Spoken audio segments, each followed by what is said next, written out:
동생 때문에 화가 났지만 이해 못해주는 엄마가 더 서운한 아이. 많이 먹어. 요새 국물 줄까? 동생에겐 더없이 상냥해지는 엄마. 착한 인생 되기로 했는데 내 말 따라했잖아. 그게 나쁜 행동인 거야? 응. 따라하면 나쁜 거지. 내가 말하는 걸 똑같이 따라하면 나쁜 거잖아. 엄마가 뭐 그렇게 나쁜 거 같지는 않은데. 아니, 나빠. 너는 엄마 말 안 따라해? 안 따라해. 진짜? 응. 알았어, 한번 지켜보겠어. 난 한 번 당한 것도 있어. 우와, 멋진데? 왜? 싫어. 왜 칭찬해주는 것도 안 된다고 그러고 따라하는 것도 안 된다고 그러고 뭐 그래?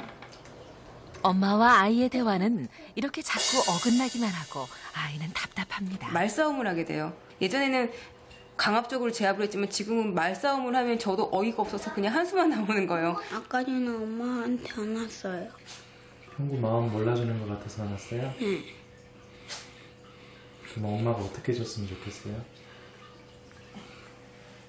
엄마가 저 말 이해해주면 좋겠어요. 근데 이게 모르겠어요.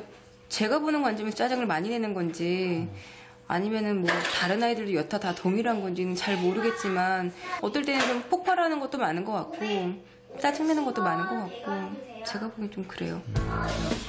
서로의 마음 읽기가 힘든 엄마와 아이. 어떻게 해야 할까요? 아, 진짜 보니까요.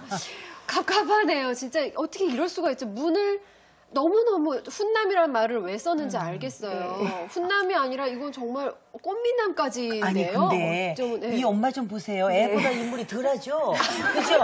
아니 근데 진짜 미인이시죠. 아니야 미인이지 물론 그러니까 애가 네. 세상 어쩜 저렇게 근데 애가 아들이 의젓하게 네. 아주 애 녀석이 아주 그냥 정말 훈남이라고 하셨는데 네. 내가 보기엔 품위 있게 생겼어요. 애가 근데 저런 아들만 있어도 세상에 밥 안 먹어도 어머, 얼마나 의젓하고 배부르겠어요. 논리적이고. 근데 그 아들 때문에 지금 너무 속상하신 거잖아요. 그러니까 저는 저 아들만 봐도 지금 너무너무 예뻐서 네. 근데 제가 보는 내내 엄마 눈이 네. 윤서한테는 그냥 이렇게 꼬부라지고 아, 그건 저도 형구를 느꼈어요. 보는 눈은 자꾸 정말 큰 아이를 대하는 것 같으니까 네. 그래서 형구가 너무 답답해서 엄마한테 오히려 반항하는 거 아닐까? 그죠? 그러게요.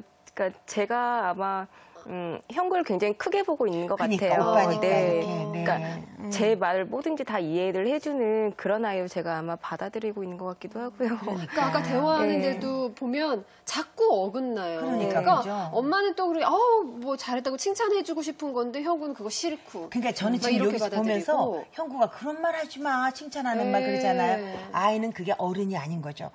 아이인데 엄마가 하는 칭찬이 내가 어른이 돼야만 된다라는 부담 있는 거 아닌가?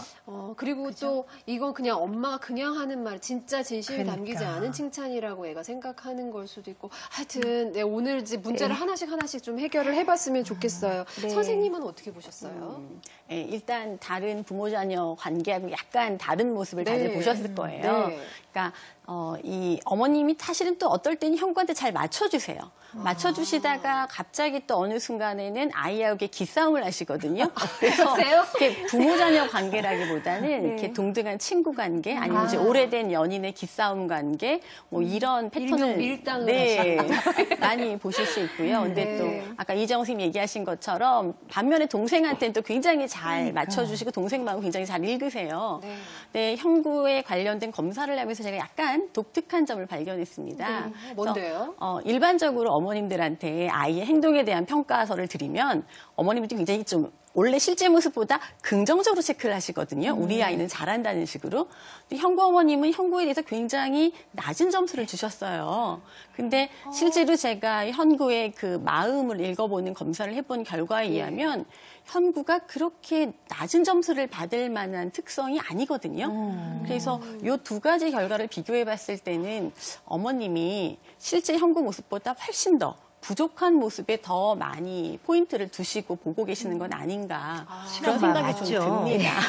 아니 어머니 왜 그럴까요? 저희가 보기에는 정말 너무 저런 아들 갖고 싶은 아들인데 어머니 어디 짐작가시는 게 있으세요? 왜 내가 그렇게 평가를 할까? 제가 느끼기에는 예전에 제가 이제 형구 낳았을 때 그땐 또 서로 맞벌이하고 하다 보고 또 아빠가 또 일적인 걸로 지방에 많이 내려가 있고 있었어요. 그래서 저도 이제 일을 하다 보니까 90일 정도부터 어린이집을 맡기게 됐었거든요. 근데 또 이제 회사의 여건을 제가 맞춰가다 보니까 아침에는 또 일찍 정말 별 보고 출근해서 별 보고 퇴근해서 애는 항상 자고 있고 젖 먹이고 재우고 놀 수 있는 건 주말인데 주말에는 또 살림을 해야 되고 또 그런 일이 계속 반복되다가 이제 윤서가 태어날 쯤 돼서는 제가 회사를 그만두고 아빠도 이제 거의 서울에서 왔다 갔다 하시고 하다 보니까 아마도 윤서한테 제 마음이 더 애착이 갔던 것 같아요. 아빠도 마찬가지고. 왜냐하면 아기 때부터 계속 제가 돌봐왔으니까. 근데 형구는 사실 떨어져 있던 기간이 많다 보니까 그 아이의 아기 때 양육하는 방법이 제가 잘 몰라서 또 제가 이해를 잘 하지 못해서 성향을 이해하지 못해서 아마 그런 좀 문제들이 발생하지 않았나 사실 생각을 하고 있어요. 아니 저도 지금 되돌아보면 저도 큰아이한테는 좀 그랬던 것 같고 작은아이는 무조건 더 이뻐했던 것 같고 좀 그런 생각이 들긴 하는데 형구가 지금 7살이잖아요. 근데 요즘 7살이 어디 예전 7살하고 같으냐고요. 정말 어른 같은 7살이잖아요. 그러니까 엄마가 이렇게 윤서만 더 이뻐한다라는 걸 본인이 이미 느끼고 있는 거죠. 그러니까 자꾸 반항하게 되고 자기도 아직은 애기인데. 그래서 저렇게 집에만 오면 엄마 말대로 불량하더라니까. 그죠? 아마도 그러지 않았나. 네, 맞습니다. 그 형구도 어머님의 그런 꼭 어머님이 말로 표현하지 않으셔도 어머님의 표정이나 태도나 뭐 이런 거에서 다 전달을 받거든요.